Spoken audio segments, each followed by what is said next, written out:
এখানে হচ্ছে কাঁচামরিচ, পেঁয়াজ, রসুন, আদা, তারপরে কাজু বাদাম, কাঠবাদাম, কিশমিশ, তারপরে পেঁয়াজ কেটে নিয়েছি, তারপরে হচ্ছে টক দই, আর এখানে আলু আর লেয়ার মুরগির মাংস ভালো করে ধুয়ে নিয়েছি, বিরিয়ানির মশলা, আর এই যে এখানে হচ্ছে তেল গরম দিয়ে দিয়েছি, তেল হয়ে যাবে। এখানে 1 পা চিনি গুঁড়া চাউল ধুয়ে নিয়েছি, অনেকগুলো তেল দিয়ে দিয়েছি। পেঁয়াজ কুচি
একদম সব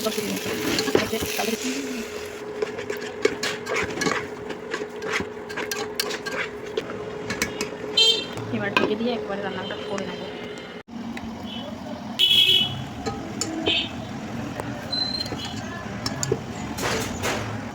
একদম পারফেক্টলি হয়ে গেছে, এখন শুধু খাওয়ার পালা।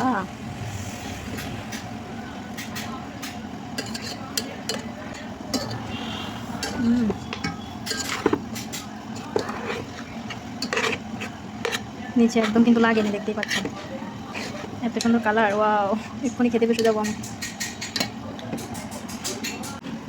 আলুটা তো গলে একেবারে গরম।